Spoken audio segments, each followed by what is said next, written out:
रवि जी, हम ये पूछ रहे हैं आपसे, हम समझते हैं कविताओं का सिलसिला अब यहीं पर हम थामेंगे। आप जिसको कहते हैं कि कई बार चीज़ें जैसी हैं उनसे अलग जो आपकी कल्पना में और आपकी आपकी जो निजी धारणा में जिस तरह हैं उन्हें आप ज़्यादा तरजीह देते हैं, बल्कि चीज़ें जैसी हैं होती होंगी वैसी। मतलब जैसे कि कल जिगर मुरादाबादी का किस्सा सुनाते हुए आप कह रहे थे कि हो सकता है कि ये आपने उसे गढ़ा हो। तो ये जो प्रक्रिया है सोचने और अभिव्यक्त करने की, उसमें कहीं आपको अपने खुद के भी किए धरे पर और जो पूरा कारोबार है, पूरा जो जीवन है, वो भी कहीं इसी तरह से अविश्वसनीय और इसके समानांतर आप एक ऐसी एक परिकल्पित दुनिया में रहते हैं। क्या आपका कहना है? ये ऐसा है कि मतलब ऐसा नहीं कि मतलब जो रियलिटी है, जो वास्तविकता है ना, उससे हटके मैं कोई कल्पना अपनी गढ़ लेता हूँ, ऐसा नहीं है। उसका कारण है कि मानसिक वो जो है ना, मतलब मेरी मानसिक बनावट ऐसी है। वो उसका कारण ये कि बचपन से सब निराश था ना। बचपन से मैं बहुत इंट्रोवर्ट किस्म का लड़का था। मतलब जैसे कोई, मैं खेलता नहीं था बच्चों और लड़कों के साथ, उनमें घुलता मिलता नहीं था। तो जो मैं बूढ़ों के साथ बैठता था, क्योंकि बूढ़े जो ना वो आध्यात्म के धर्म की बातें करते थे, भले वो नकली होती हो ना। दूसरा, मुझे बूढ़ों के साथ बैठने में कोई ऐसा नहीं बड़ा अच्छा लगता। मुझे जो बातें मेरी उम्र के लड़के करते थे उनसे मुक्ति पाने के लिए शायद मैं उनके साथ रहता था। दूसरा था, पहले बहुत पिटाई होती ना, बचपन में बहुत पीटा जाता था बच्चों को, तो डर बैठ गया था। तो मैं सीधे बाहर किसी से बात नहीं कर सकता था, अपने अंदर सीमित रहना और अपनी इच्छाओं का दमन। मतलब ये हो ना, मतलब कुछ भी जो है जो मन में कहना नहीं, अगर आपने कह दिया तो पिटाई होगी। ऐसा ना, जैसे मैंने कहा जी मुझे अमरूद खाना है, तो पिटाई होगी, अमरूद क्यों मांग रहे हो आप। और इसे मतलब ये अनुशासन में रहना, बच्चों को माना जाता है वो अपनी इच्छाएं प्रकट ना करें। ये सब लोग बैठे बड़े कूदे नहीं, खेले नहीं, इस पर पिटाई होती थी। तो मतलब कैसे जो बुद्धि है वो अपना संसार ढूंढ लेती है ना। तो मैंने बाहर निकलना छोड़ दिया। बाहर निकलने से मतलब ये है अपने मन को संसार में, बाहर है ना, एक्सट्रोवर्ट होना, समाज में जाना, अंदर अपने को सीमित कर लिया।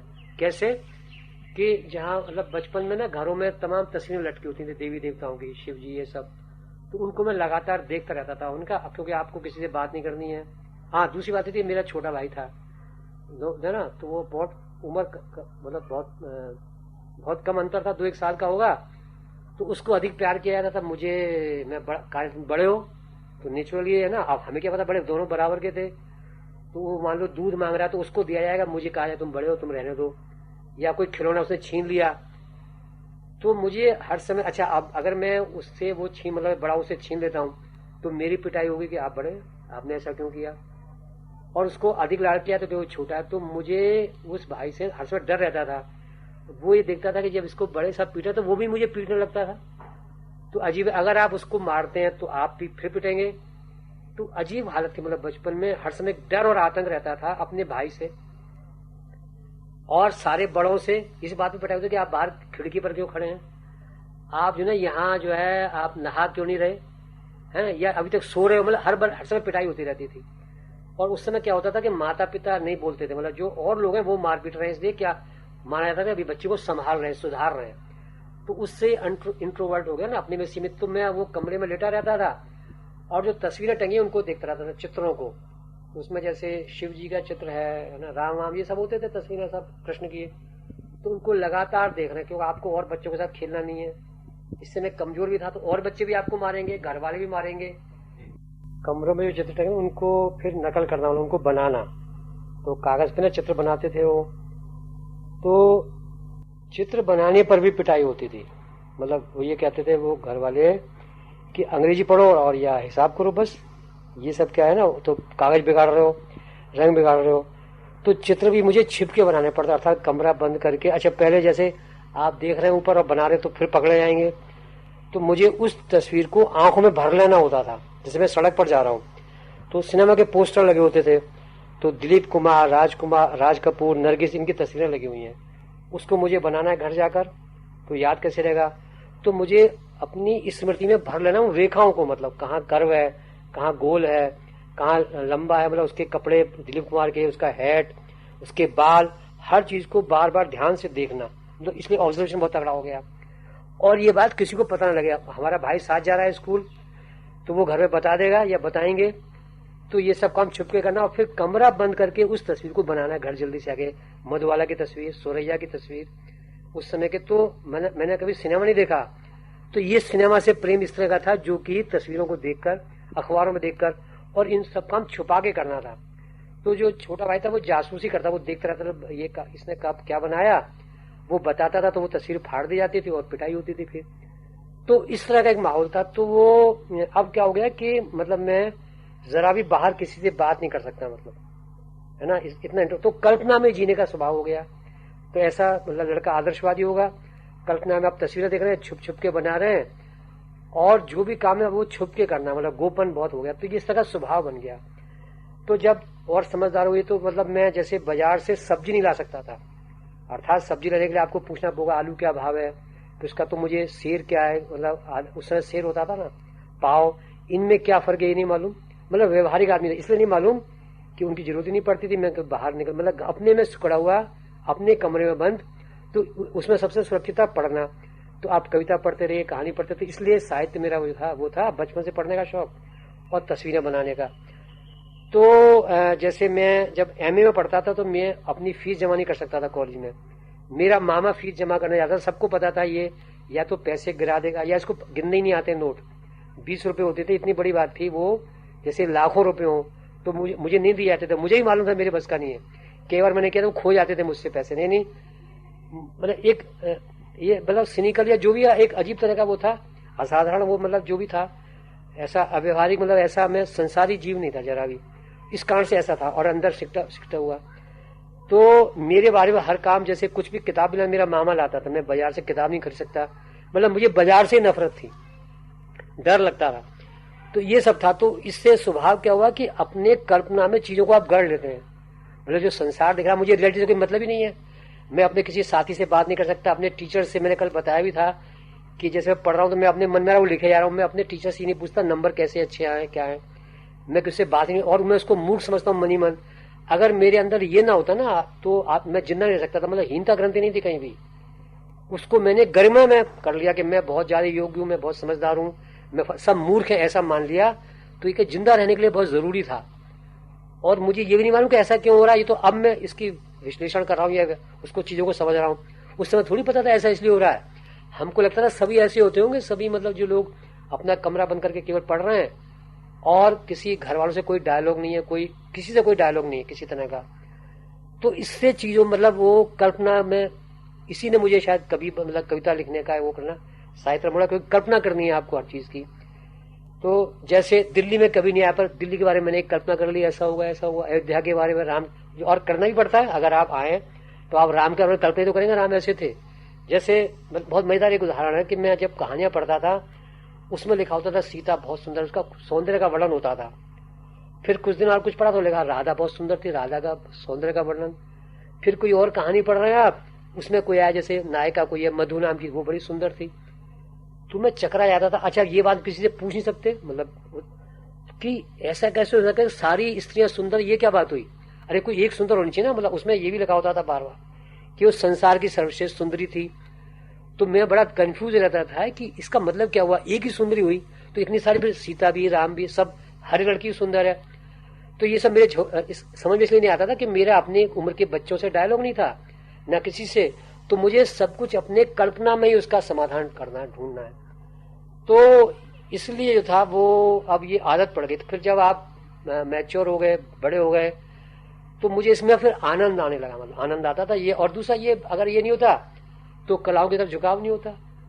तो ये मतलब बेसिक स्वभाव है, मुझे बहुत अच्छा लगता। हाँ, तो जैसे मतलब मेरे पीएचडी करने का मेरा था, मैं पीएचडी में कर रहा था, तो उसमें था कि वहां के जहाँ रहते वहां के लेखक वगैरह, तो मैंने वो सब जानकारी केवल लाइब्रेरी से ज्ञान से प्राप्त की, मतलब उस जगह जाके वो करके वो, क्योंकि मुझ में नहीं था, मैं वो नहीं कर सकता था, मैंने वो किया भी नहीं।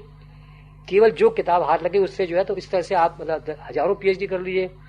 फिर मुझे उस काम से घृणा हो गई कि ये जो है ना पूरा होने, तो वो मैंने पूरा नहीं किया।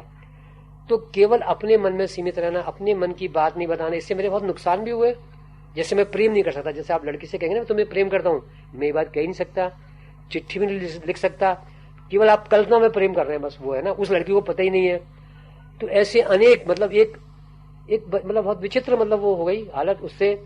जैसे आप कहीं नौकरी के लिए भी अप्लाई नहीं कर सकते, मैं किसी से आके ये नहीं कह सकता मुझे नौकरी चाहिए, या जैसे लोग पैसे मांगते, मुझे आर्थिक हालत बहुत खराब है तो मैं किसी से पैसे नहीं मांगता, मतलब कैसे कहूंगा मुझे पैसे दो, और अगर मैंने किसी को उधार दिया तो मैं उससे वापस नहीं ले सकता। तो इस तरह के थे तो अनेकों घटनाएं। लेकिन तो ये सब जो था वो मूल स्वभाव, मुझे उसमें आनंद आता है, मतलब अपने कल्पना में फिर उसका भेद मिट जाता है, मतलब जो रियलिटी है ना तो वो इतना गटमट हो गया कि मेरे लिए ये बताना मुश्किल है कि ये मेरा मतलब मैंने कल्पना से गढ़ा हुआ या वास्तव में ऐसा है।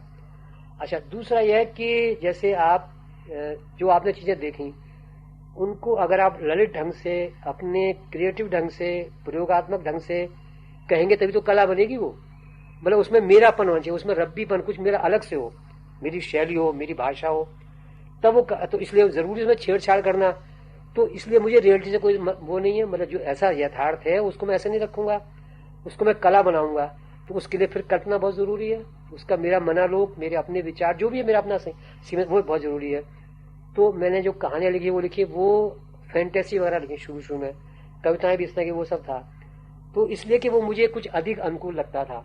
और पत्रकारिता का पेशा मुझे इसलिए पसंद है कि आपको घटना स्थल पर जाके खबर लानी है या आपको मंत्री से मिलना, तो इसलिए बड़ा डरता था मैं, है ना, कि मैं पत्रकारिता कैसे करूंगा। तो मैंने इसलिए जानबूझ के ऐसा काम लिया अखबार में कि मुझे बाहर न जाना पड़े, मतलब डेस्क पे बैठ के काम करना हो, ये सब वहां भी, इसलिए कि मुझे अधिक सुविधा मिलेगी अपना लेखन करने के लिए, साहित्य करने के लिए। तो पत्रकारिता का काम भी पिछड़ गया, हालांकि फिर मैं गया भी, वो भी है ना, लेकिन वो मूल जो है स्वभाव, जो वो बेसिक ये है कि कल्पना उसमें जरूरी है। तो फिर चीजों को गढ़ने में जब उपन्यास लिखेंगे तो कल्पना से तो लिखेंगे आप, तो इसलिए वो मैं नहीं समझता कोई मेरा वो है। मतलब इससे जो बाहर वाले लोग हैं, कई बार ऐसा हुआ जैसे मैंने कुछ कहा तो उसको वो सत्य नहीं मानते, मेरी बात को कोई विश्वास नहीं। जैसे मैंने ट्रेड यूनियन में काम किया लेकिन मेरी किसी बात को कोई सीरियस नहीं लेता। मैं एक संस्था का अध्यक्ष था, अध्यक्ष की कभी कोई राय नहीं मानी जाती, सब मान के चलते थे कि ये जो कुछ भी कह रहे हैं वो काल्पनिक है, हवाई है। और घर में भी है ना, मैं कुछ भी करता रहा तो वो जैसे कोई भी मुद्दा तो मेरी पत्नी उसको हल करे, मैं खुद कहता इनसे करो, बाजार जो भी है ना उस तरह की समस्या है। तो सारे घर वाले सब, मतलब मित्र भी मानते हैं कि अगर ये बीमार है तो कोई मेरा और इलाज कराता है, कोई मित्र जाए कुछ करेगा। तो ऐसा मतलब कुछ लोगों ने ज्यादा हवा भी बना दिया है, तो उसको मुझे कई बार तोड़ना ही पड़ता। तो ये है मतलब कल्पना का जो ना, उसमें आप आनंद भी आता है। फिर अगर ये नहीं होगा तो फिर मैं शायद रहूंगा नहीं, मतलब। और वो उसकी जड़ बचपन में वहां पर है, वहां से है वो। अगर ऐसा नहीं होता तो शायद मैं उस तरह का नहीं होता फिर। तो ये सब है। तो मुझे इसमें कोई, हाँ, इससे एक नुकसान ये हुआ कि कल्पना में जीवित रहने से मैंने बहुत से काम किए नहीं। मतलब जैसे मैं कल्पना में सोचता रहा, एक बार जैसे कोई मुझे कहानी लिखने तो एक बार, दो बार, हजारों बार, जैसे रात में नींद उसी के बारे में सोच रहा हूँ, तो मैंने उस कहानी को या उस कविता को मन में इतनी लाख बार लिखा और उसको मन ही मन पढ़ लिया, सब कुछ कर लिया उसका, तो उसको कागज पर उतारने की जरूरत ही नहीं रही। तो मतलब मेरा उससे जो बाहर वाले लोग हैं, वो मतलब जो बाहर का संसार है, उनको तो नहीं पता आपने मन में कितने उपन्यास, कितने कहानियां, सब कुछ लिख लिया। तो एक कल्पना जीवी होने से ये मतलब जो ना, मुझे नहीं लगता नुकसान, क्योंकि मुझ में ये समझ भी खत्म हो गई कि बाहर का इसका कुछ असर हो रहा है नहीं हो रहा है। तो क्योंकि वो सारी प्रतिक्रिया मेरे मन में, यानी कविता कहानी पढ़ के लोग उसकी तारीफ करते, यश मिलता, जो कुछ भी होता वो सब मैंने मन में अपने मन ही मन प्राप्त कर लिया, तो उसका खत्म हो। इसलिए शायद मैं बहुत कम लिखता हूँ, बहुत कम लिखा जाता। मतलब कोई बाहर से कोई बहुत मजबूरी आ रहा है। मैंने जो अखबार में काम किया तो वो मजबूरी में वहां बैठ के काम लिखना पड़ता था, इसलिए किया। तो जाहिर है जो साहित्य वो तो कोई नहीं करवा सकता आपसे जबरदस्ती। और भी लेखक है जो कविताएं वगैरह छपी, कोई मित्र आया वो छीन के ले गया, कुछ हो गया, ऐसे कविताएं छपी। मतलब कभी भी ऐसा नहीं हुआ कि मैंने खुद जो है भेजा हो, कुछ किया हो, किया बहुत कम। मतलब मूल रूप से वो प्रेशर में ही काम किया है, तो दबाव में तो वो उस तरह का स्वभाव बन गया है। रवि जी, कहा जाता है कि ज्यादातर लोग जो यहाँ पर रचनात्मक अवदान कर रहे हैं वो बाहर से आए, और इस तरह से सिर्फ दिल्ली नहीं बल्कि शायद सभी महानगरों का एक ये चरित्र होता होगा कि बाहर से रोजी रोजगार ढूंढने आने वाले लोग और अपनी जमीन से उखड़ जाने उखड़े हुए लोग, और इस तरह से वो एक बेगानगी एक महानगर की का एक स्थायी भाव जैसा हो जाता है। तो अगर ये यहाँ ना होते, अपनी जमीनों पर होते, तो ज्यादा क्रिएटिव कुछ कर पा रहे होते। इस सिलसिले में आप कैसे रिएक्ट कर रहे हैं? ऐसा है कि दिल्ली में जो था 1960 में आया था, मतलब इतने साल हो गए। तो वो ये दिल्ली में मैंने देखा कि जैसे अगर कोई आदमी बिहार के किसी गांव में रहता है तो वो कहता है ये मेरा गांव है, या आगरा में रहता है या जयपुर में रहता है, कहीं भी रहता है, या पहाड़ पे कहीं अल्मोड़ा में रहता है, वो कहता है मैं अल्मोड़ा का रहने वाला हूँ, मैं अपना, और उसके बारे में गर्व से बताएगा, ये करेगा कि मैं मद्रास का रहने वाला हूँ या मैं बम्बई का रहने वाला हूँ। दिल्ली में मैंने विचित्र बात देखी कि हर आदमी ये कहता है जी मैं तो जयपुर का हूँ, और जैसे ही मैं रिटायर होऊंगा अपने जयपुर चला जाऊंगा। मैं तो जी पहाड़ का रहने वाला हूँ, है ना, मैं तो रिटायर होते ही। और वो लगातार दिल्ली की बुराई करता है, यहाँ प्रेम नहीं है, यहाँ फलाना नहीं है, यहाँ संस्कृति नहीं है, हमारे गांव में तो ऐसा है, हमारे बिहार तो ऐसा है, हमारे मध्य प्रदेश में इतने जंगल ही है। वो हर व्यक्ति लगातार दिल्ली की बुराई करता है, जबकि वो दिल्ली की रोटी खाता है। वो उसको दिल्ली बुलाने नहीं गई थी, वो खुद दिल्ली आया था। पूरा देश दौड़ के दिल्ली आ रहा है, और हर व्यक्ति इस दिल्ली को बाजार कहता है, मंडी कहता है, और उससे घृणा करता है। अच्छा, फिर मजेदार बात है कि आप लगातार जीवन भर घृणा करते हैं कि हम दिल्ली में नहीं रहेंगे, मैं अपने सागर चला जाऊंगा, मैं अपने जो ना पटना चला जाऊंगा, मैं कलकत्ता चला जाऊंगा, मैं रामपुर चला जाऊंगा, लखनऊ चला जाऊंगा, लेकिन कोई भी जाता नहीं है। मैंने किसी भी व्यक्ति को जाते नहीं देखा। वो अपने बच्चों को ये रखता है, यहाँ मकान बनाता है, रिटायर हो गया, अरे भाई तुम जाते क्यों नहीं हो, फिर लगातार गाली क्यों दे रहे हो। एक भी व्यक्ति अपने गांव लौट कर नहीं जाता, ना कोई अपने सागर जाता, ना कोई जयपुर जाता, ना कहीं नहीं जाता है, वह यहीं रहता है, और फिर भी लगातार और कहता मैं दिल्ली वाला नहीं हूँ। और जिस घर को वो छोड़ दिया है ना, अगर उसको प्रेम होता तो वहां जाता क्यों नहीं है, वहां पर वो स्त्रियां क्यों नहीं पैदा करता, वहां वो ऐसे काम क्यों नहीं ढूंढता, या काम के अगर मारे कुछ तो करता, कुछ भी नहीं करता, वहां उसने गांव तक नहीं आता जहाँ जमीन है, सब कुछ है। इसी दिल्ली शहर में जहाँ नाले हैं, गंदगी है, प्रदूषण है, जिसकी वो लगातार बुराई करता है, यहीं पर शादियां करता है, यहीं मकान, अपने बच्चों को भी यहीं रखता है। तो मुझे इससे बड़ी घृणा मतलब है इन व्यक्तियों से ना। ये एक नया, और कविता में बहुत चला है, हमारी कविता हिंदी की जो है उसमें मेरा घर में लौट के चला जाऊंगा। अरे भाई जाओ, कौन रोक रहा है। रघुवीर साहब ने पूरी किताब लिख दी, दिल्ली मेरा परदेश। उदय प्रकाश चीख चीख के कहते हैं जी मैं तो वहां चला जाऊंगा। मंगलेश डबराल, जिसको देखो, अरे भाई आपकी आंखों में, यानी वो जिस घर को आपने छोड़ दिया, जहां पर जन्म तो हुआ ना, वहां आपने पढ़ाई भी नहीं की, वहां पर आप गए भी नहीं, झांकने भी नहीं आते, आपके माता पिता मर गए, उनको भी आप देखने बस केवल मृत्यु पे गए, तो और आपका इलाज आप माता पिता का यहाँ कराया, बच्चों को सब कुछ यहाँ किया, और उससे इतनी घृणा। ये सब बनावटी मुझे लगता है, कृत्रिम। इसलिए मेरी पीढ़ी में अकेला मैं हूं जो दिल्ली से प्यार करता है। इस बात से मुझे, मेरी पीढ़ी के सारे लोग मुझसे घृणा, नफरत करते हैं। उदय प्रकाश नाराज हो गए ना इस बात पे। अरे भाई आपको अपना गांव प्यारा है सीतापुर, तो मैं दिल्ली से प्यार क्यों नहीं करूं, मतलब मैं आपसे पूछ के करूं प्यार। अगर मान लीजिए तो दिल्ली है, मान लीजिए मैं, आप कैलाश के लिए दीवाने, हमारे तमाम जो दक्षिणपंथी हैं मानसरोवर के लिए दीवाने हैं, और जो ना जैसे हमारे बाहर से जो लोग आए, जैसे ईसाई है, उसको तमाम वो इजराइल के बारे में सोचता रहता है, यरूशलेम के बारे में, है ना, जैसे मुसलमान है वो सऊदी अरब के बारे में, मक्का मदीना के बारे में। तो मैं दिल्ली से प्रेम क्यों नहीं कर सकता जिसमें रहता हूँ। यानी आप मुझे इसलिए घृणा करते हैं कि मैं अपने जिस शहर को छोड़कर आया उससे मैं प्रेम नहीं कर रहा, दिल्ली से कर रहा हूँ। और आप उसका लगातार कविता में उसका जिक्र करते हैं, बातों में करते हैं, वहां पर झांकने में नहीं जाते, 2 दिन भी वहां नहीं रहते आप, है ना। उसका आप शोषण कर रहे हैं, उस जगह का जो आपका जन्म स्थान है उसको कविता में आप भुना रहे हैं, कहानी में भुना रहे हैं, उसका वो करके, अगर वो नहीं होगा तो आप ये दिल्ली के साथ ऐसा क्यों नहीं करते। अब दिल्ली से मुझे प्यार क्यों है, जैसे राजेश जोशी है, उनका एक होशंगाबाद है, उनका एक भोपाल है, ठीक है ना। रेणु जी है, उनका अपना पूर्णिया एक है।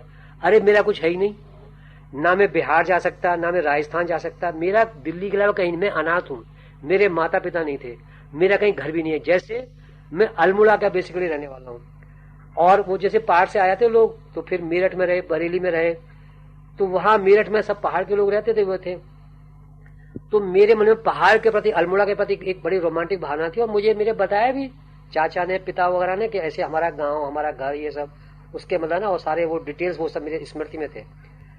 तो जब मेरी उम्र जो थी 30 साल की, 30-32 साल की थी, तो मैं अपनी पत्नी, और वहां में कभी गया नहीं है ना, तो वहां मैं गया अल्मोड़ा, नैनीताल, सब जगह गया, ये सोच के ये मेरा जन्म स्थान है, मतलब मेरा मूल स्थान है, यहाँ से मेरे पूर्वज गए थे, और उसके लिए मतलब मेरे मन में जो कल्पना थी मैं उसको देखूं।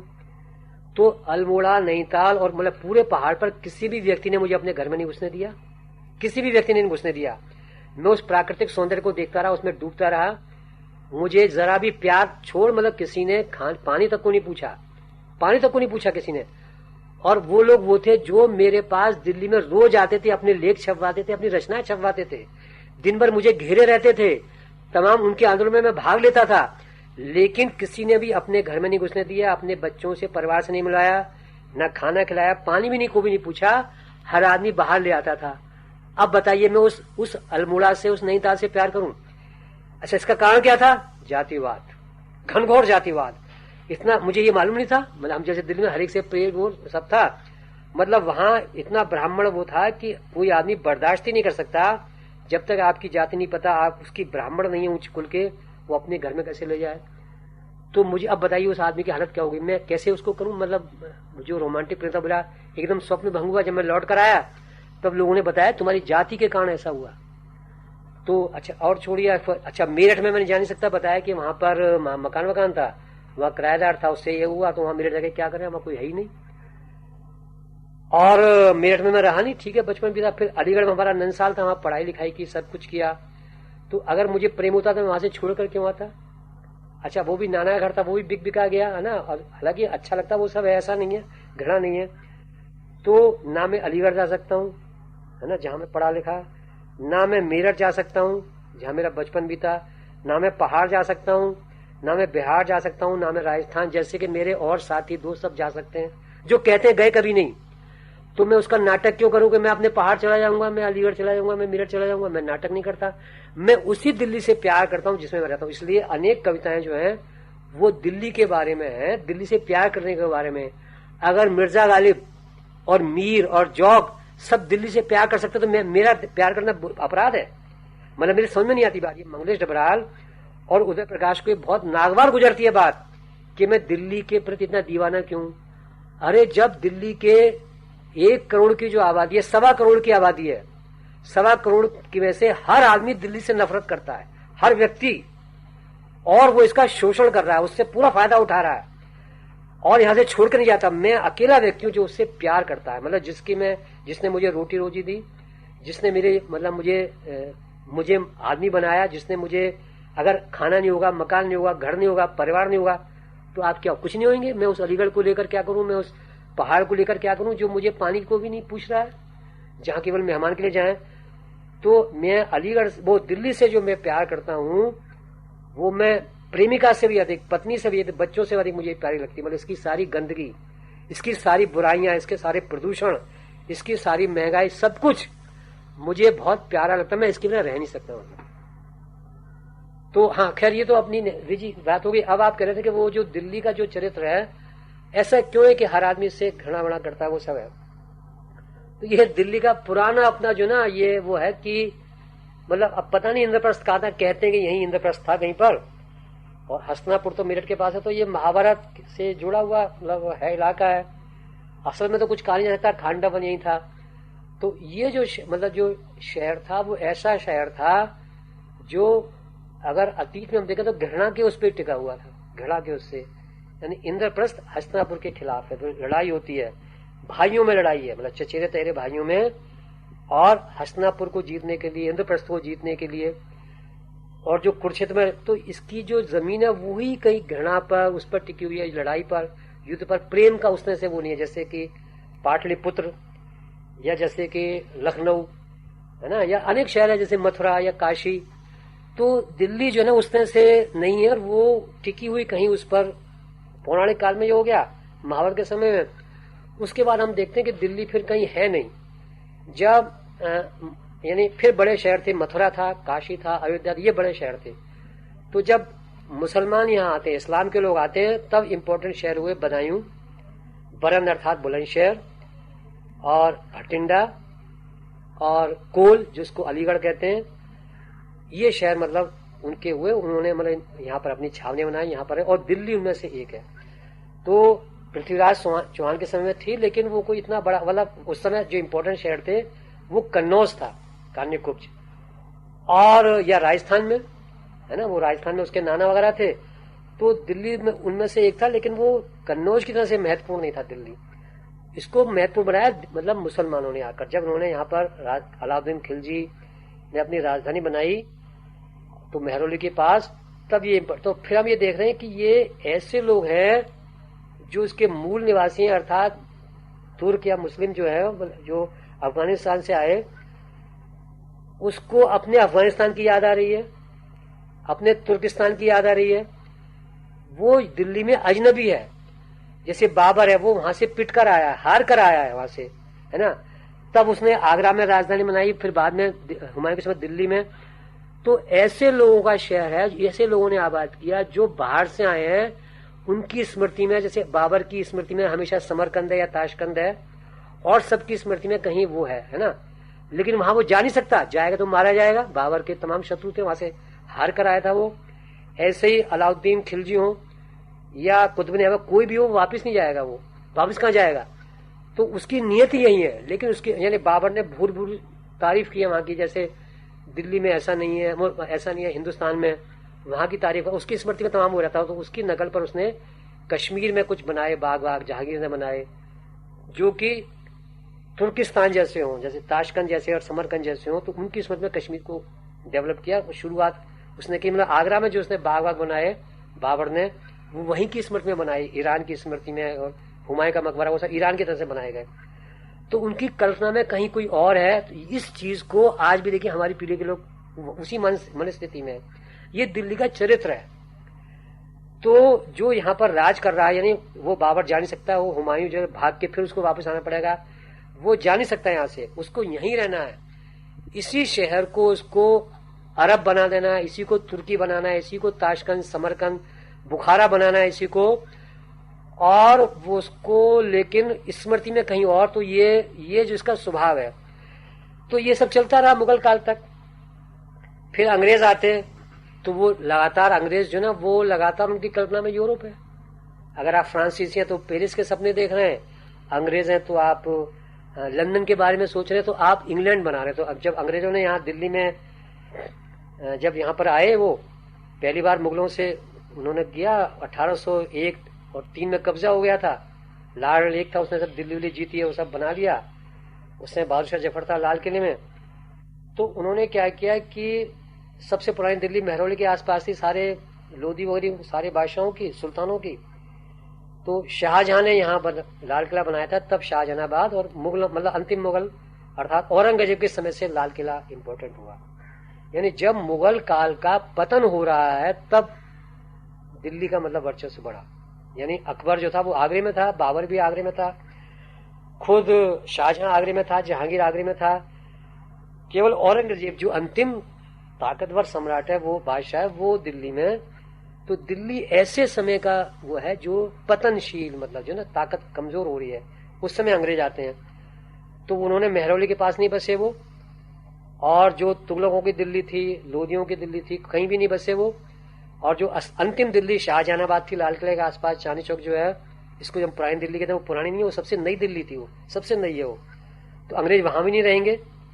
तो उन्होंने क्या किया, उसके उत्तर की तरफ, उसके पश्चिम की तरफ, जहां तिमारपुर, किंग्सवे कैंप वगैरह है, वहां पर उन्होंने हटमेंट्स बताई। यानी यहाँ पर लाल किला है, सुंदर सुंदर हवेलियां, बाड़ा हिंदूरा वगैरह, तमाम महल वहल, यानी क्या क्या खड़े हैं।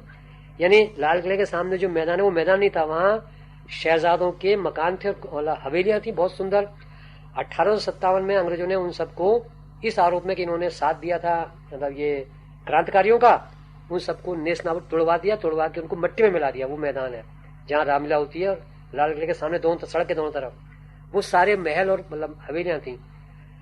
तो अब देखिए अंग्रेज क्या कर रहा है, उसको लाल किला वो सब पसंद नहीं आ रहे उसको। ये देखिए वो जैसे देश से आया, वहां इतने सुंदर सुंदर और भव्य इमारतें नहीं है, वो हटमेंट बना रहा है ना। मामूली एक चौखाना वो खड़ा करके ईंटों का, उसमें रह रहा है, उसको वो माल रोड कह रहा है, उसको तिमारपुर कह रहा है, उसको वो किंग्सवे कैमरा, जहाँ कोई भी इमारत ऐसी नहीं जिसको आप कहें इसमें कोई आर्किटेक्चर शिल्प है, लेकिन उसका वो दीवार है। क्यों? उसने दिल्ली में इंग्लैंड बना लिया, है ना, जो कि एक हमारी तुलना में पिछड़ी हुई सभ्यता थी, है ना। मुगल जो आर्किटेक्ट कहाँ पहुंच चुका था, ऐसा यूरोप में कहीं भी नहीं था। और हमारे जो लोग थे वो भी नकल कर रहे हैं उनकी, यानी जैसा पेरिस में, जैसा बेल्जियम में, लंदन में था, अर्थात बहुत ही घटिया स्तर के शिल्प, बहुत मामूली, क्योंकि वो शासक हैं, उनकी हर चीज महान है। तो हमारे राजस्थान के राजाओं ने अपने महल वहल छोड़ के उनके जैसे वहां से कांच ला रहे हैं, वहां से झाड़ फन्नूस ला रहे हैं, और उनकी नकल, जो कि लखनऊ सारा ऐसे बना हुआ है। तो लखनऊ में कौन सा शिल्प है जिसको आप महान, कुछ भी नहीं है। सारा जो पतनशील यूरोप की संस्कृति थी उसको शिल्प में उन्होंने स्थापित कर दिया, कुछ भी नहीं है लखनऊ में। तो उससे तो आप देखिए, तमाम जब पुराने महल देखिए राजस्थान वगैरह के, है ना, अजंता एलोरा देखिए, ऐसा कुछ भी नहीं है। लेकिन यूरोप का तो ये सब था। तो दिल्ली का कुछ ऐसा है कि वो एक सत्ता का केंद्र, मतलब देख रहे हैं हम शुरू से है, तो जहाँ सत्ता होगी तो वहीं पर उर्दू का जन्म होता है, और वहां पावर होगी, वहां पर व्यापार होगा, सब कुछ वहीं तो इकट्ठे होंगे। तो आजादी से पहले साहित्य के, हिंदी साहित्य के केंद्र बनारस होते थे, इलाहाबाद थे, इवन कलकत्ता, बंबई से हिंदी की किताबें छपती थी, वहां से अखबार भी थे, वो सब गायब हो गए। अंत में केवल बनारस, लखनऊ और इलाहाबाद रह गए थे। आजादी के बाद वो भी खत्म हो गए और अकेली दिल्ली रह गई। तो जहां हिंदी के 5, 6, 7, 8, तो उस तरह से ये कोई शुभ लक्षण नहीं है। मतलब जो अगर आपके 7 केंद्र टूट जाए, एक रह जाए, तो ये तो कोई अच्छी बात नहीं हुई। मतलब एक भी रहे, पर और उन्होंने क्या बिगाड़ा था। मतलब एक साथ जब बंबई भी था केंद्र, तब कलकत्ता भी था। कलकत्ता से अखबार निकलते थे, निराला, उग्र, सब वहीं, सारे हिंदी के लेखक वहां रहते थे। फिर लखनऊ में, खैर, तो यहाँ ब्रिटिश पीरियड में हम देखते हैं कि अंग्रेजों को बहुत भारी तादाद में क्लर्कों की जरूरत थी दफ्तर में काम करने के लिए। तो हाँ, 1857 में जब यहाँ पर नादिर शाह का हमला हुआ या अहमद शाह अब्दाली का हमला हुआ, मतलब लगातार हमले हो रहे हैं। उसकी वजह यह है कि जैसे मुगल या खिलजी यहाँ पर बस गए, लेकिन बाहर ये छवि फैली कि यहाँ पर बहुत सोना चांदी, बहुत पैसा है। और जैसे आज लोग दौड़ के, हम लोग अमेरिका जाते हैं, इंग्लैंड जाते हैं, यूरोप जाते हैं कमाने के लिए, ऐसे जो भी बाहर से आ गया वो यहाँ मालामाल हो जाएगा। और क्योंकि वो सत्तारूढ़ वर्ग का है, मतलब उनके जो खानदान है वो यहाँ शासन कर रहे हैं, तो कोई भी, जैसे आप अरब से आए हैं, आप ईरान से आए हैं, तो आप बेहतर नस्ल के हैं, तो आपको फौरन काम मिल जाएगा। सारे लोग बाहर से आए थे, तो वो लोग हमले भी करते हैं, वैसे नौकरी के लिए भी आ रहे हैं, और ऐसे बस गए। तो जब लगातार हमले हो रहे, जो दिल्ली के मूल निवासी अब क्या करेंगे, तो लोग लगातार यहाँ से भागते थे, है ना। तो यानी केवल, मतलब जैसे आगरा से इसलिए भागे थे कि आगरा का पतन हो गया, जब राजधानी दिल्ली हो गई तो गालिब को यहाँ आना पड़ा, मीर को यहाँ आना पड़ा, जौहरा सब यहीं पर थे।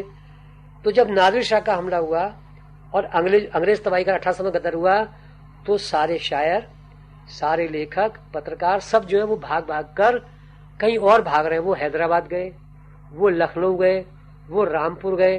तो अब संस्कृति के केंद्र लखनऊ, रामपुर और हैदराबाद हो गए, है ना। दिल्ली नहीं रहेगा। क्यों नहीं रहेगा? यहाँ लगातार हम, अब अंग्रेज आ गए तो अब अंग्रेजी पढ़नी करनी है। तो जो उर्दू में शेरो शायरी कर रहा है वो कैसे करे? अब मीर गालिब तो है नहीं, और ना लाल किले में वो दरबार है, खुद बादशाह जफर की हालत खस्ता है, उनको खुद पकड़ के गिरफ्तार करके ले गए, तो और उनको मारेंगे लोगों को। तो संस्कृति के केंद्र रामपुर हो गया, हैदराबाद हो गया, और वहां पर पावर भी है। जैसे हैदराबाद का निजाम, वो बार बार दिल्ली आता था, उसने कभी भी दिल्ली पे कब्जा नहीं किया, वो मुगल बादशाह की रक्षा करता था निजाम, और मुगल बादशाह उसको खिताब देता था कि आप जो है ना मेरे वजीर आजम हो, है ना। उसको निजाम मुल्क, अर्थात तुम मुल्क का निजाम करो, अर्थात तुम प्रधानमंत्री हो। और एक वो एक कागज होता था, और बादशाह बहुत कमजोर था, हैदराबाद का निजाम जाता गद्दी पे बैठ जाता उसको उतार के, पर ऐसा नहीं होता था। ये देखिए कितनी मजेदार बात है, वो ताकतवर है, उसने सारी दिल्ली को सबको जीत लिया, सब आसपास का इलाका जीत के, फिर बादशाह को वो सब दे के अपना टैक्स वैक्स, और वापस हैदराबाद लौट गया। जब ऐसा हो गया तो पूना से मराठे आते थे, फिर वो भी ये सब करते थे, भरतपुर लूटते थे, आगरा लूटते थे। इवन उन्होंने लाल किले पे वो किया, लाल किले के अंदर जो दीवाने खास है, दीवाने आम और खास, उसकी छत चांदी की बनी हुई थी, तो उन्होंने उसको, मराठों ने छत तोड़वा दी, वो चांदी से सिक्के ढाल दिए अपने, है ना, और उसमें लकड़ी की छत लगा दी। जिसको इतना था, उन्होंने बादशाह को गद्दी से नहीं हटाया, उन्होंने फिर उसको टैक्स वैक्स दिया, खिराज दिया, और उससे बोली वही पदवी ली कि हम भी वही, मतलब निजामुल मुल्क, अर्थात हम प्रधानमंत्री हैं, तो 2 प्रधानमंत्री हो गए। और ये करके वो फिर लौट जाते थे। फिर जैसे अब्दाली वगैरह कहीं बाहर से हमला होता था, तो बादशाह हैदराबाद से बुला रहा है, निजाम को बुला रहा है, उनको बुला रहा है, तो दोनों कभी भी साथ नहीं आते थे। अगर साथ आते लड़ते तो वो हार सकता था, शत्रु हमेशा अलग अलग आते थे ताकि एक दूसरे से लड़ाई झगड़ा ना हो। जब हैदराबाद का निजाम लौट गया तब मराठे आते थे, जब मराठे लौट गए तो मराठे भी उसको टैक्स देके मुगल बादशाह को दोबारा उसको वो करके खिराज देके और अपना एक प्रमाण पत्र लेके कि हम बड़े बादशाह के वफादार ये सन और प्रधानमंत्री लौट जाते थे। फिर लखनऊ से आता था सफदरजंग, है ना, और उसके वही पिता वगैरह आते थे। तो इसमें 3 प्रधानमंत्री थे, वो भी ताकतवर था। फिर रोहेले जिन्होंने नजायब वो किया वो। तो कितनी मजेदार बात है कि जो केंद्रीय शक्ति वो कमजोर है, उसमें बिल्कुल भी दम नहीं है। बाहर से 3-3, 4-4 शक्तियां आके उसको बचाती हैं, उसको गद्दी पे बैठाती हैं, उसको टैक्स वाला दे के झुक के लौट जाती हैं। ये काम अंग्रेजों ने भी किया। जब वो आए तो उनके सारे सत्ता हाथ में थे, वो उसको टैक्स खिराज वगैरह देते थे और ऐसे रहते थे जैसे वो, हालांकि वो सब नाटक था। तो जब यहाँ की शक्तियां ये कर रही है जो वाकई पावर शक्तिशाली थी, तो अब अहमद शाह अब्दाली आ रहा है या नादिर शाह आ रहा है या और लगा तमाम हमले हो रहे हैं, उनको कौन रोक सकता है? वो तो आएंगे ही। तो इनको भी बाहर से आके कोई रोकता था, हैदराबाद से कोई आ रहा है या वो आके। तो हम ये देख रहे हैं दिल्ली में हमेशा बाहर के लोग, और हमने बताया कि यहाँ से सारे लोग उखड़ के सब बाहर चले गए। जब अंग्रेजों का राज हो गया, उन्होंने इलाहाबाद को राजधानी नहीं बनाया, दिल्ली को राजधानी बनाया, तब उनको क्लर्कों की जरूरत पड़ी जो उन्होंने काम, जैसे इलाहाबाद में उन्होंने हाई कोर्ट बनाया, तमाम सब दफ्तर खोल दिए थे, अब वहां से हटा के दिल्ली में करना पड़ा। तो सबसे पहले शिक्षा सबसे पहले उन्होंने मद्रास में बनाया था अपना। मद्रास में उनका फोर्ट किला था, वहां पे रहे, क्लाइव वलाइव था। तो जाहिर है अंग्रेजी शिक्षा उन्होंने वहां शुरू की, स्कूल खोले अपने, वो सब किया, शिक्षा का प्रसार। तो दक्षिण में अंग्रेजी उन्हें वहीं से क्लर्क मिल सकते थे। फिर उन्होंने दूसरा बनाया बंगाल को, कलकत्ता शहर बसाया, फिर वहां पे उनका हो गया। फिर प्लासी की लड़ाई वड़ाई हुई, वो सब हुआ, उनका बंगाल पे कब्जा हो गया, तो दूसरा गढ़ बंगाल हो गया। तो अंग्रेजी पढ़े लिखे लोग आपको सबसे पहले मिलेंगे मद्रास में। मद्रास जो था, मद्रास शहर से मतलब नहीं, मद्रास प्रेसिडेंसी कहलाती थी, पूरा प्रांत मद्रास है, उसमें पूरा दक्षिण शामिल है। फिर बंगाल से मतलब पूरा वो पूरब, जिसमें बिहार भी, आसाम सब कुछ शामिल है। तो वहां से आपको क्लर्क मिलेंगे। तो उनको इसीलिए जब उन्होंने इलाहाबाद को राजधानी बनाना चाहते थे वो, तो सारा बाहर के लोग इलाहाबाद में आके बस गए, बंगाली बहुत तादाद में है। तो जब दिल्ली में उनको कहाँ से मिलेंगे लोग? यहाँ पर तो ऐसे लोग मिलेंगे जो कि जिनको फारसी आती है या संस्कृत आती है ना, हिंदी और उर्दू, वो तो एकदम प्राइम उसमें स्टेज में थे, और वो उनको ये नहीं माना जाता था कि इनसे कुछ काम हो सकता है। तो अंग्रेजी तो केवल आपको बंगाल से लाना पड़ेगा, कोई पढ़ा लिखा हिंदुस्तानी, या मद्रास से लाना पड़ेगा। तो बाहर से लोग लाए गए फिर बड़ी तादाद में। तो जो सरकारी वो थे वो सब में बंगाल और वहाँ के लोग अधिक होंगे, बाहर के तो दिल्ली का होगा नहीं। हाँ, जो दिल्ली के मूल निवासी, मैंने बताया कि वो सब तो छोड़ के चले भाग रहे ना, वो सारे शहर हैदराबाद जा रहे हैं। तो जो क्रीम है वो यहाँ है ही, थी ही नहीं, है ना। यहाँ केवल कौन लोग रह गए? जो भाग नहीं सकते, अर्थात अपाहिज, भिखारी, गरीब लोग, मजदूर, है ना, ऐसे लोग रह गए जो छोटे मोटे काम करते हैं, जो जरा भी विद्वान है, पढ़ा लिखा, उसको जान की परवाह, जो पैसे वाला है, अमीर है, व्यापार करता है, वो भाग के रामपुर चला जाएगा, है, और गया भी, है ना। जैसे यहाँ के एक नवाब थे, है ना, नवाब ने जो था एक अंग्रेज रेजिडेंट का कत्ल कर दिया था, तो उसका दरियागंज में कोठी वोठी है, तो वो उसको 1858 में उसको फांसी पर लटका दिया। 2 भाई थे नवाबों को, तो उनकी विधवा रह गई, है ना, उस विधवा ने भाग के बेगमों ने लाल किले में शरण ली, वहां छुपी रही। तो उनको ये डर था कि जैसे हमारे पतियों को मार दिया, है ना, 2 भाइयों को मतलब फांसी पर लटका दिया था दरियागंज में, हमारे बच्चों को मारेंगे। तो बाद में वो बेग में छुप के भाग के गई, वहाँ क्या कहते हैं, रामपुर में रही। उस बच्चे को बड़ा किया, वो जब बड़ा हो गया, वो शहर, उसका नाम है दाग दहलवी, है ना। तो नाम दहलवी क्यों रख रहे हैं? क्योंकि दिल्ली के थे। तो इसी तरह से सारे, मतलब जो ना, मैं एक उदाहरण दिया, तो आपको रामपुर ही बचाएगा, वहीं पर आपको रोटी मतलब मिलेगा, दाना पानी मिलेगा, वहीं वहाँ दरबार है, और वहीं पर आपको अगर दरबार है और वहाँ नए नए नवाब वगैरह, तो वो आपको वहाँ दरबार में रहेंगे। उस समय ऐसा और कोई मतलब वो साधन नहीं था, मतलब साहित्यकारों का या मतलब जो गुणी लोग हैं उनके किसी का। तो दिल्ली में अब क्लर्क आ रहे हैं केवल बाहर के। तो जो मूल निवासी मैंने बताया कि वो उनमें कोई भी क्रीमी लेवर गायब है, मतलब उसमें पढ़े लिखे लोग, इंटेलेक्चुअल, इसलिए दिल्ली को मान लिया गया। अच्छा, यहाँ पे कैसे आसपास गुर्जर रहते थे, जाट थे, इसलिए यहाँ की भाषा में वो आ गया, मतलब एक अक्खड़पन, वो सब खड़ी बोली का प्रभाव हो गया, वो सब शिष्टता वगैरह गायब हो गई। इसलिए संस्कृत का केंद्र क्या हो गया, लखनऊ। अब दिल्ली वाले लखनऊ की तारीफ कर रहे हैं, जबकि मजेदार बात यह है लखनऊ का मौलिक कुछ नहीं था, ओरिजिनल कुछ नहीं था। लखनऊ में जो शेर व शायरी हो रही थी, वहां जो जबान थी, उसके लिए जो मानदंड था वो दिल्ली की जामा मस्जिद की सीढ़ियां थी। वहां ये कहा जाता था कि मानक उर्दू कौन सी है ना, श्रेष्ठ भाषा कौन सी है, अर्थात जो दिल्ली की जामा मस्जिद की सीढ़ियों पर बोली जाती है, अर्थात मीर और गालिब की उर्दू, जो अब नहीं है, जो पहले थे, वो मानक था। तो इसका मतलब क्या हुआ कि दिल्ली की शाख रामपुर में लगाई गई, दिल्ली की शाख लखनऊ में लगाई गई, दिल्ली की शाख बड़ौदा में लगाई गई, जयपुर में लगाई गई, हैदराबाद में लगाई गई। ये संगीत में भी हुआ। मोहम्मद शाह रंगीले जो थे अंतिम वो थे संगीत के, उन्हीं के सारे शिष्य इधर भागे, वही रामपुर में रहे, वही जयपुर अतरौली घराने में, वही जो थे बड़ौदा में, ग्वालियर घराने में। अगर मोहम्मद शाह रंगीले नहीं होते तो इसलिए दिल्ली सबका मूल वो था, और लेकिन वहां रह नहीं सकते, तो सारे संगीत जितने भी हुए हैं उनके सब का शुरुआत, मतलब उससे पहले का हमें पता नहीं है, तानसेन के समय से होता ना, तो उसका है नहीं। मोहम्मद शाह रंगीले के बाद का रिकॉर्ड मौजूद है संगीत में, पता है सारा ना, वो अपनी परंपरा बताते भी हैं। तो सारे खानदान, संगीत के सारे घराने, उनके मूल पुरुष दिल्ली में थे, अर्थात तानसेन, बैजू बावरा, जो भी फिर अंतिम जो है वो मोहम्मद शाह रंगीले, सादा रंग आला रंग वगैरह जो है ना। और उनका घराना भले वो रामपुर हो या किराना घराना हो, यानी कितनी छोटे किराना संगीत में मशहूर है, ग्वालियर हो, तो कोई और जगह इंपॉर्टेंट हो, यही कलाओं में हुआ, चित्रकला में, कविता में, कहानी में, हर जगह ये हुआ। उपन्यास अब लखनऊ में लिखा जाएगा, जो भी हुआ। तो इसलिए जो एक वैक्यूम मतलब दिल्ली में पैदा हो गया। अच्छा, अब जो बाहर से लोग आ रहे हैं वो बंगाली बोलता है, बंगला आती है उसको, या वो तमिल बोलता है, या वो कन्नड़ बोलता है ना, तो वो यहाँ के उसमें मिक्सअप नहीं होता। यहाँ के जो मूल निवासी हैं वो रह गए केवल।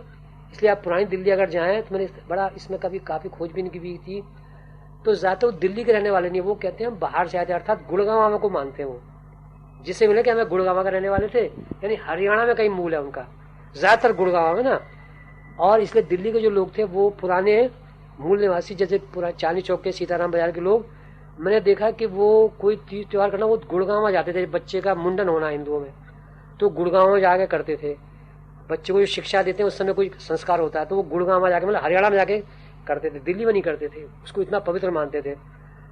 और मेहरौली जाना, ये सब, खैर मालूम तो दिल्ली में था, तो जैसे सैर के लिए मेहरौली जा रहे हैं, तो मैंने मूल में देखा, तो अर्थात कहीं ये था कि या तो कोई बचे ही नहीं जो है वो अपने को मूल दिल्ली वहां का मान रहे हैं, हरियाणा का, गुड़गांव का, और जो यहाँ पे अब पावर में है, जो शक्ति में है, जो संस्कृत के क्षेत्र में है, वो लोग या तो बंगाली है, या आंध्र के हैं, या तमिल है, या तेलुगु के हैं, है ना। और बाकी वो तो बाद में हौले हौले, जैसे राजस्थान में शिक्षा होगी या यूपी में होगी, वो बाद में आएंगे जब वहां शिक्षा का प्रचार होगा। शिक्षा से मतलब अंग्रेजी शिक्षा, है ना, तो फिर वहां के लोग भी आने लगे। और अब राजधानी हो जाने से अंग्रेजों की, तो वो फिर बाहर के लोग आने लगे। तो इसलिए दिल्ली का स्वरूप हो गया कि जो बाहर से आया वो यहाँ रहेगा। अच्छा, एक बात और थी कि जो संस्कृति है वो तो रामपुर चली गई, वो तो चली गई क्या कहते हैं लखनऊ या हैदराबाद, लेकिन दिल्ली का जो मूल निवासी है उसको ये माना जा रहा है कि हमने वहां से लिया है। मतलब जो लखनऊ का निवासी, लखनऊ का उर्दू बोलने वाला है, रामपुर का, वो दिल्ली की तरफ देख रहा है। तो दिल्ली वाला इस घर में चूर रहता था, फ्यूडल घर, जब आप देखें जो जमींदारा में होता है, हमारा बड़ा ऊंचा खानदान है, तो दिल्ली वालों को ये गर्व है कि हम बड़े ऊंचे हैं, अर्थात हमने इतने साल राज किया है। तो वो उत्तर प्रदेश वालों को यूपी वाला कहते थे बहुत घृणा से, ये यूपी वाले इनको कुछ नहीं आता है ना, ये उनको गवार। अच्छा, अब देखिए ये क्या है कि हमेशा ये दरबार रहा है, तो किसान है तो वो घृणा का पात्र है, मजदूर है तो घृणा का पात्र है, महान कौन है, श्रेष्ठ कौन है, दरबारी। अर्थात आप दरबार में या तो सिपह सालार है, कोई आप मनसबदार है, आपका ये मनसब है, आप दरबार में जो है खुशामद करते हैं। तो एक ऐसा आदमी जिसका कोई आर्थिक आधार नहीं है, जो उत्पादन नहीं कर सकता, न करता है, उत्पादन करने वालों से घृणा करता है, वो तेली से घृणा करता है, लोहार से घृणा करता है, ये सब, इसलिए वो पूरे उत्तर प्रदेश से घृणा करता है, क्योंकि वहां से वही लोग तो आएंगे।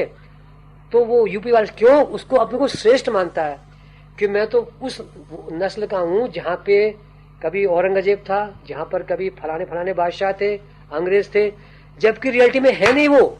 शासन तो अब बंगाल का आदमी और वहां का कर रहा है क्लर्क, तो वो क्लर्क भी नहीं है, वो दिल्ली का मूल निवासी, क्योंकि वो पढ़ा लिखा नहीं है, पढ़ता भी नहीं था वो, है ना, पढ़ाई की उसको जरूरत ही नहीं थी। क्योंकि अभी तक हमने देखा कि आप बुखारा से आए, है ना, या आप ईरान से आए, तो इसी आधार पे आपको वजीर हो गए आप, है ना, जैसे नूरजहां का बाप, है ना, आप अफगानिस्तान से आए, है ना, आपको जो ना, आप जो ना फलाना मनसब मिल गया, आपको हैदराबाद का नवाब बना दिया गया, है ना, मुगलों के काल में, तो कोई जरूरत नहीं थी पढ़ाई लिखाई की। फिर हम बाद में भी देखते हैं कि आप जो है शेरो शायरी कर रहे हैं, दरबार में चलेगा, राजा खुश हो गया, आप बहुत बड़े पतंग उड़ाते हैं तो आप हो गए, आप उड़द की दाल बहुत सी बनाते हैं, आप दरबार में हो गए।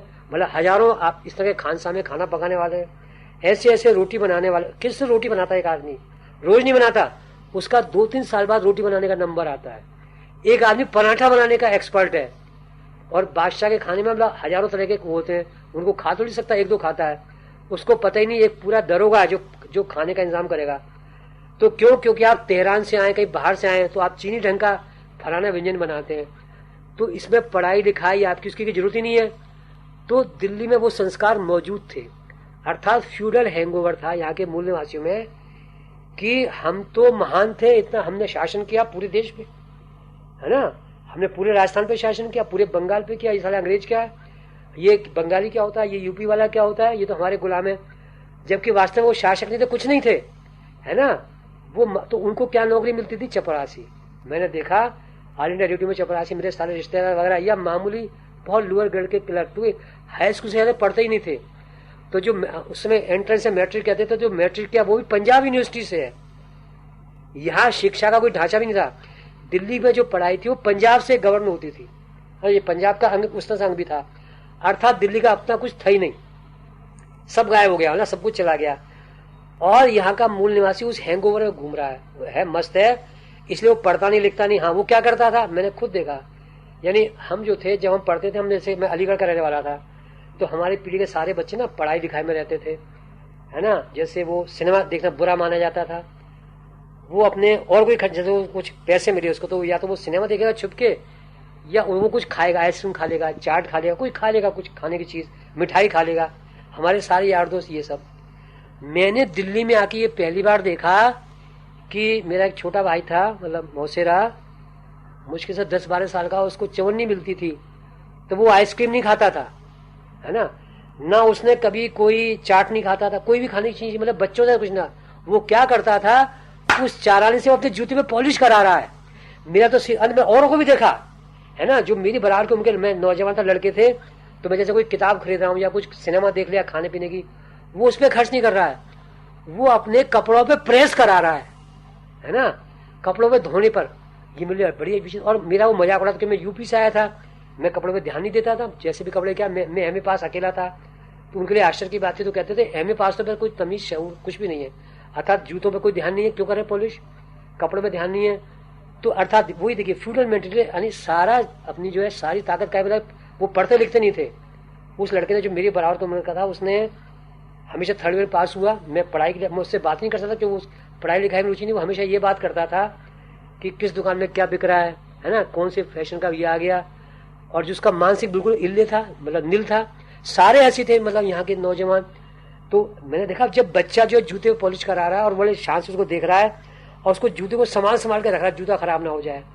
मेरे बराबर नौजवान है, केवल कपड़ों में ध्यान रख रहा है, कमीज ये नौजवान, हम कभी ध्यान नहीं देते थे इस पे। तो ये बहुत विचित्र बात थी। तो ये फ्यूडल वो था, मतलब उनके उसमें क्या था कि हम श्रेष्ठ हैं। क्यों श्रेष्ठ? कि हमारे कपड़े साफ है, हमारा शहर बड़ा है, इतना बड़ा शहर भी कोई नहीं था, तो उनको इस बात पे गर्व था कि हमारे बस में बस चलती है, उस बस में आप नहीं चढ़ सकते, उसमें इतनी भीड़ होती है, आप गिर जाओगे और हम भी गिर जाएंगे, उन्हें इसमें दुख नहीं हो रहा। और जो है शहर में इतनी भीड़ है, चोट लग रही है, आप जा नहीं सकते, इसमें वो गर्व कर रहे हैं। हमारे लिए परेशानी आती है कि सड़क पर नहीं चढ़ सकते आप, और बस में नहीं चढ़ सकते। तो जो चीज उसके हाथ में नहीं है, केवल शान, है ना, इसमें वो रह रहा है फ्यूडल में।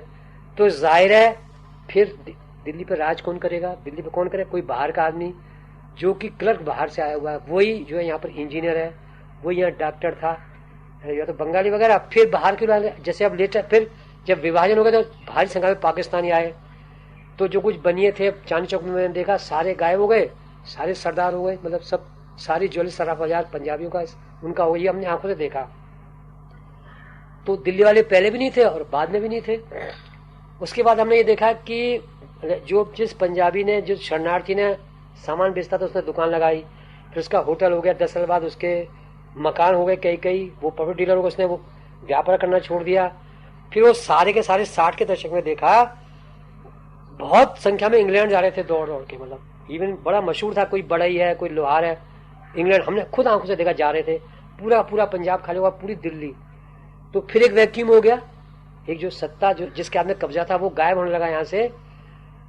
तो लेकिन मूल निवासी फिर भी वापस नहीं आए। फिर बिहार के लोगों ने इसको भरा, बिहार में जो अराजकता हुई वहां के लोग आने लगे। तो ये यहाँ पर ये मतलब ये पूरा बैकग्राउंड है। तो दिल्ली का जो बाहर से आते हैं वो इसलिए उनके मन में कहीं पुरानी वो रहती है अपने मूल निवास से आई हुई, वो वहां जा नहीं सकते, ये रियलिटी है, इसको स्वीकार करना चाहिए ना, वो जाते हैं। और दिल्ली का मूल निवासी अब भी ऐसे ही है। अच्छा, अब वो गायब हो गया है, वो इतना अल्पसंख्यक हो गया। पुरानी दिल्ली में बहुत छोटी संख्या में जिन लोगों के मैंने बारे में बताया वो अब भी ऐसे ही है, उसी तरह के हैं ना। अब भी यहाँ पढ़ाई लिखाई का रिवाज नहीं, वो अपने बच्चों को नहीं पढ़ाते। आप देखिए सारे स्कूल वगैरह देखिए, वो सारे ऐसे लोग दिल्ली में बाहर से आए, मतलब पूरी दिल्ली पर बाहर से आए लोगों का। अब उनको बाहर का वो यहीं के लोग, जैसे मैं भले दिल्ली का मानता हूँ पर मैं हूँ तो बाहर का ही मूल रूप से। पर ये अलग बात है, मुझे दिल्ली अच्छी लगती है, प्यार है उससे। तो लेकिन वो दिल्ली वालों का हैंगओवर अभी तक टूटा नहीं है। मतलब उनसे आप वो इतने घृणित, इतने मतलब अपने में मगन फ्यूडल वो हैं, उनको बोलने की तमीज नहीं है, तहजीब से बात नहीं कर सकते। वो बदतमीजी से बात करते हैं। यानी एक मैंने देखा 60 साल 70 साल के बूढ़े हैं, जब वो हमारे घर जाते थे वहाँ यूपी में, वो सब लोग पाउडर लगाने पे घंटों मेकअप कर, उनका रंग काला भुजंग, केवल मेकअप पे हम ऐसा नहीं करते थे। ये फर्क था, मतलब केवल जो था है ना, ये अब भी बरकरार, वो अब भी ऐसे ही है।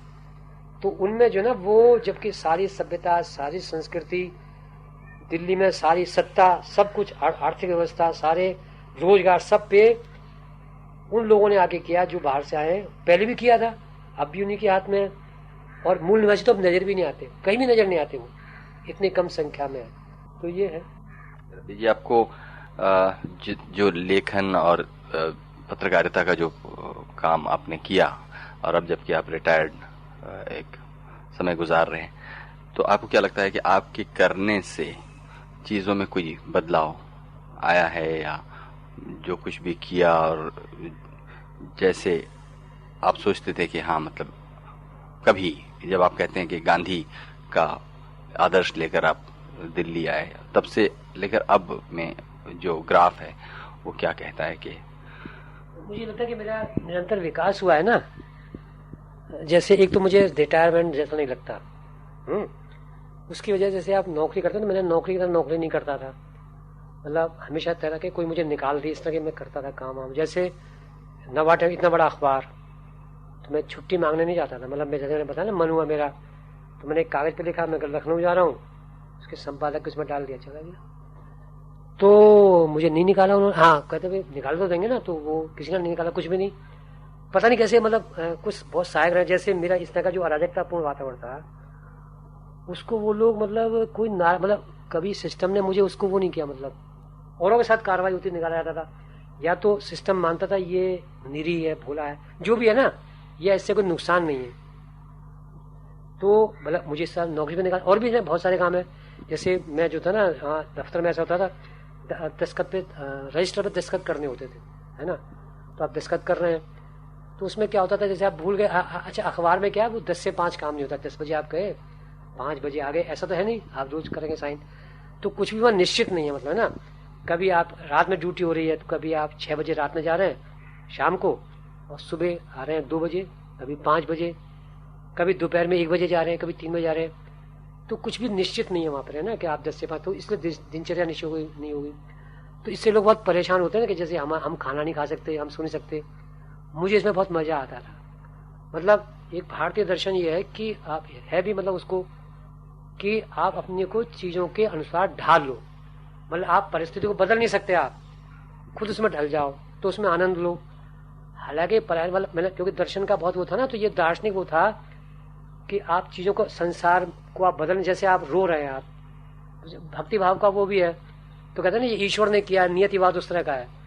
तो हमारा उस तरह का मतलब अतर्क नहीं था, तर्क, मतलब हमने उसको तर्कपूर्ण किया। कैसे किया तो धार्मिक आदमी ये कहता है भी मेरी किस्मत में लिखा था मैं गरीब हो गया। गरीब आदमी यही तो ना, वो कुछ नहीं करता भी हमारे पिछले जन्म का वो है, कर्म है ये, इसलिए मैं गरीब हूँ और मैं मर के मुझे स्वर्ग मिल जाएगा, है ना। अछूत है इसलिए अछूत है कि मेरे पिछले जन्म में पाप की, तो इसलिए मैं हूँ ब्राह्मण, इसलिए ब्राह्मण है कि वो साहब पिछले जन्म में राजा था, ये था वो था, ये तो हुआ। तो हमने इतनी इस हद पे मतलब नीचतापूर्ण नहीं था हमारा। हमारा ये था कि अपने चीजों को एडजस्ट कर लो अगर जिंदा रहना है। जैसे एक आदमी आपको गाली दे रहा है ना, हमने सीखा भी। तो आप, मैंने बचपन में मैं कमजोर था तो आपसे लड़ तो सकते नहीं, मैं अपने भाई मेरा पीट देता था, और अगर आप पीटे तो आपको फिर बड़ी शक्तियां आपको कर रही है, तो उसे एडजस्ट कर लो। तो मैंने उसके रास्ते ढूंढ लिए। तो ऐसे जो भी संकट है, जैसे आप जो है मैंने बताया कि जब मैं पढ़ाई करता था तो ये आपके हाथ में नहीं है कि आप फेल होंगे पास होंगे, तो ऐसा दर्शन अपनाया, फेल हो पास में क्या फर्क पड़ता है। गीता का वो सब, गीता पढ़ी थी वो सब, तो निष्काम कर्म वगैरह ये था पहला। तो वो आदमी नौकरी की चिंता क्यों करेगा, है ना। जैसे खेल, हाँ ये बहुत बचपन की बात है, बहुत छोटा था मैं। तो जब मैं खेलता था तो खेल में जो था ना, जो और लड़के सब बेईमानी करते थे, जैसे कबड्डी हो रही है तो धोखा दे के अंदर आ गया ना, और मैं नहीं करता था ऐसा। तो मुझे लगता था ऐसा क्यों कर रहा है, ये तो खेल है, अगर आप हार जाएंगे तो, जैसे ताश खेल रहे होते थे हम, तो और लड़के ना ताश बदल लेते थे, चुरा लेते थे, छुपा लिया कर लिया। मुझे बड़ा अजीब होता था, ऐसा क्या, हारने से इतना डर क्यों लग रहा है। तो मैं ऐसा नहीं करता था, तो मुझे कोई अपने साथ खिलाता नहीं था कि ये इतना ईमानदार बनता है कि ये सारा बेईमानी नहीं करने देता, और न करता है। क्रिकेट में भी ऐसे होता था, आपने धोखे से गेंद मार दी और आप आउट हो गए। तो मुझे लगता था ये कैसे, मतलब मैं उनको, इसलिए मुझे अपने ऊपर गर्व था, जो भी था, घमंड वमंड, कि ये सब कीड़े मकोड़े के साले हार जीत पे मतलब वो हो रहे कि हम हार जाएंगे क्रिकेट में या ताश में। तो मैं उनसे कहता, मैं तो गीता पढ़ी, ये सब रहता था मन में, बहुत छोटी बचपन की बात है ये। तो निष्काम कर्म का है, उसमें तो फल की इच्छा नहीं करो। तो इसलिए पढ़ाई भी फल की इच्छा क्यों, मैं पास हूँ इसकी इच्छा क्यों करेंगे। तो विनोबा भावे का पढ़ा था, गांधी वाली सब पढ़ा था ना। तो आप पढ़ाई करने तो पढ़ने के लिए पढ़ रहे हैं ना, उसमें आनंद लो। अच्छा एक, हाँ ये उपनिषद में कहा गया कि ब्रह्मानंद है, उसमें रस, जैसे कुत्ते का बहुत मशहूर उदाहरण है कि भी जो वासना में क्या आनंद है, काम है उसमें क्या आनंद, कुछ भी नहीं है। भोगों के अंदर ना, जैसे आप खाना खाते हैं तो आप बीमार पड़ जाएंगे, शराब पीते हैं तो आप मर जाते हैं, मतलब सिगरेट पीते हैं, ये सब भोग है। तो आप अधिक संभोग करते हैं तो भी आपको नुकसान करेगा, जो भी करे आप, है ना। अधिक आप पीते रहिए, कुछ भी आप दूध ही लगातार पीते रहिए, वो नुकसान करेगा। तो वो उपनिषद में ये कहता है कि ये जो उसमें चीजों में आनंद नहीं है, वो तो आपके मन के अंदर है, वस्तु में थोड़ी है। स्त्री में कोई सुख नहीं है, दूध में कुछ नहीं है, शराब में कुछ नहीं है, ऐसे खेल में भी कुछ नहीं है, मेरा मन है। जैसे आप देखिए जो खेल ताश है ना, हम जो खेल रहे हैं हमें उसमें आनंद नहीं आ रहा, बच्चे को आ रहा है, तो उस बच्चे के मन में आनंद है ना, वो टूटे हुए खिलौने में नहीं है। सबको पता है, उसको भी पता है कि ये उसको खिला रहा है, वो कर रहा है, तो उस बच्चे के अपने आनंद को उस पर वो इम्पोज कर थोप देता है। तो उपनिषद में बहुत मशहूर उदाहरण है भारतीय दर्शन का कि कुत्ता जो हड्डी चबाता है, तो सूखी हड्डी उसमें तो कुछ भी नहीं है, तो हड्डी उसके चुभ जाती है, मतलब उसके मुंह के अंदर चुभ जाती है, दांतों की बड़ी जगह है ना, वहां चुभ गई, क्या कहते हैं उसको, वहां चुभ गई तो उसमें से खून निकल रहा है। कुत्ता ये समझता है कि ये इस हड्डी से खून निकल रहा है, जो कि उसी का खून है। पर इसमें सार है, सारा भारतीय दर्शन का सार है। अर्थात चीजों में, वस्तु में कोई आनंद नहीं, अपने मन, यही समाधि, यही योग वगैरह सब ये तो ना, अपने मन में सब कुछ है। तो मैंने बताया बचपन से मैंने अपने मन में रहने लगा, कल्पना लोक में वगैरह। तो मैं मन में सोच रहा हूँ कि ये क्या जो फेल, जब मृत्यु के बारे में आप मर गए ये सब, तो जब आनंद अपने मन के अंदर है, तो अगर मैं फेल हो गया तो क्या हो जाएगा, पास हो गया तो क्या हो जाएगा, क्या हो जाएगा ना। और आप इस समय नौकरी मिला तो क्यों लगे, मैं पढ़ाई के लिए, इसलिए मैंने ये सब क्यों पढ़ा, मुझे आनंद आ रहा है उसमें पढ़ने के अंदर। तो गीता में कुछ मुझे किसने कहा थोड़ी था। तो जब मैं, मतलब जब मेरे जो कोर्स में नहीं थी किताब, मैंने जो MA BA का कोर्स है, और लड़के थे उनसे मांग मांग के मैं पढ़ता था। जैसे कामायनी पूरी पढ़ी, तो कामायनी तो जब पढ़ने, जब पढ़ाई उस समय भी समझ में नहीं आती थी, उसने बचपन में क्या समझ में आती, और सब पढ़ी, सब चीजें, प्रेमचंद के सारे उपन्यास वगैरह चाहे समझ में आए ना आए, खैर प्रेमचंद तो समझ में आ जाते थे, उसके मतलब गहन अर्थ, कलात्मक, वो सब कहाँ समझ में आता था। जैसे गोदान का क्या अहमत है, ये मैं कैसे समझता। तो जैसे मैं हाई स्कूल में पढ़ता था तो मैंने BA की इतिहास की किताबें पढ़ी, तो और वो इसलिए नहीं पढ़ी कि तो बस जो आगे हाथ में पढ़ने लगे अपने ऐसे। तो जब नौकरी करने वो व्यक्ति आएगा तो नौकरी के लिए तो नौकरी कर ही नहीं रहा हूँ मैं, तो इसलिए कर रहा हूँ कि अपना कुछ टाइम पास करना। इन बेवकूफों को लगे कि भाई रब्बी जी ये जो है ना नौकरी कर रहा है, इस तरह का वो रहता था। खैर हाँ, तो मैं सारे काम इसलिए कर रहा, मुझे डर ही नहीं है किसी का, है ना। और नौकरी में तरक्की पानी है तो मैंने बताया ना, मैंने वो काम लिया, रिपोर्टिंग में अच्छा माना जाता है, रिपोर्ट ये आप देखिए बहुत सारी चीजें, जैसे मैं कविता कहानी लिखता था, हर अखबार में जो होते हैं पत्रकार इसके लिए मरते हैं उन्हें साहित्य सौंपा जाए। मैंने कहा नहीं, मुझे साहित्य नहीं चाहिए, ये तो मेरी कमजोरी हो जाएगी ना, मैं कविता कहानी इसलिए मैं साहित्य देखूं, मैंने मना कर दिया। मतलब मैंने कभी उसकी इच्छा नहीं थी, जबकि हर लेखक इसलिए मरता था मुझे बनाया जाए मैं, कि जो काम मेरा नहीं, जैसे न्यूज से घृणा करते सारे, है ना, वो मैं कहा मैं तो न्यूज में रहूं, मैंने न्यूज का काम किया, खबरों का काम क्यों किया, कि जो तुम करोगे उसमें आनंद है ना, उस चीज में थोड़ी कुछ रखा है। इसका नुकसान ये हुआ कि मुझे अगर साहित्य में लगाते, हाँ तू और भी कारण, जैसे मैं साहित्य में लगता तो मेरे अंदर बहुत बड़ी नैतिकता का बहुत संकट था। नैतिकता का ये था, अगर मैं साहित्य का पेज देखूंगा तो लोग मेरी पास आएंगे, देखिए रब्बी जी आप मेरी एक कविता कहानी छाप दीजिए, क्या ना, तो उनका मैं अनड्यू एडवांटेज ना लूं, अर्थात ऐसा ना हो कि मुझे कहिए आप तो बड़े महान कवि हैं तो मेरी कविता दूसरे संपादक छापे, ऐसा लोग करते थे। इससे बचने के लिए, यानी नैतिक, जब मैं खबर का काम करता हूँ मेरा साहित्य से कोई संबंध नहीं है, तो मेरी कोई कविता कहानी नहीं छापेगा ये सोच के भाई इनसे मुझे ये फायदा होगा, ये बेसिक चीज थी। तो मैं साहित्य का वो पेज क्यों देखूं, साहित्य का पेज मेरे उनसे संबंध होंगे सबसे लेखकों से, वो तो मेरे वैसे थे ही, अब वो मुझे प्रेशर डालेंगे आप तुम्हारे दोस्त हैं, उसमें कमजोर घटिया लेखक भी थे, उनसे बचने के लिए भी, और था भी बहुत घटिया निकल, बहुत खराब रचनाएं छपती थी, तो उनसे अब कैसे बचेंगे, वो आपके मित्र हैं, आपसे शराब पी रहे हैं, आपको घुमा रहे हैं, भाई रघुवीर साहब तो मुझे ले जाकर नहीं घूमेंगे, मैं नया लड़का था, ना अज्ञे ना रेणु ना निर्मल, मुझे उन्हें अलग से पढ़ना पड़ता था। सारे लोग नए नए लोग थे, जो नया जरा दिया वो एकदम रघुवीर साहब वहीं थे, रघुवीर साहब सब लेखक मेरे साथ काम करते थे, सर्वदेव सक्सेना, श्रीकांत वर्मा, है ना, अज्ञे जी वहीं थे, सब वहीं थे रघुवीर साहब। तो उनसे मैं वैसे डायरेक्ट मैं इस बल पे क्यों मिलूं कि मैं नवा टाइम्स में काम करता हूँ, ये करता हूँ, तो वो तो मुझे घास नहीं डालेंगे, मैं उनके बराबर का नहीं हूँ ना, बिल्कुल नया हूँ, तो उसे बराबरी आप कैसे करेंगे। तो जब मैं बाहर जाता हूँ तो मुझसे बिल्कुल नए लोग जिन्हें अपनी रचना पर छपन, तो मैं उन्हें बता मैं अखबार का काम नहीं करता, तो उनसे मैं मतलब उनसे बचने के लिए ये सब था। तो अगर मैं वो करूंगा फिर उनसे कैसे बचूंगा। हाँ, मेरे आपके साथ शराब वही लोग तो पियेंगे जो बिल्कुल नए हैं या जो आपकी पीढ़ी के हैं, तो जाहिर है उनमें से कोई ना कोई रेणु है ना कोई निर्मल वर्मा है,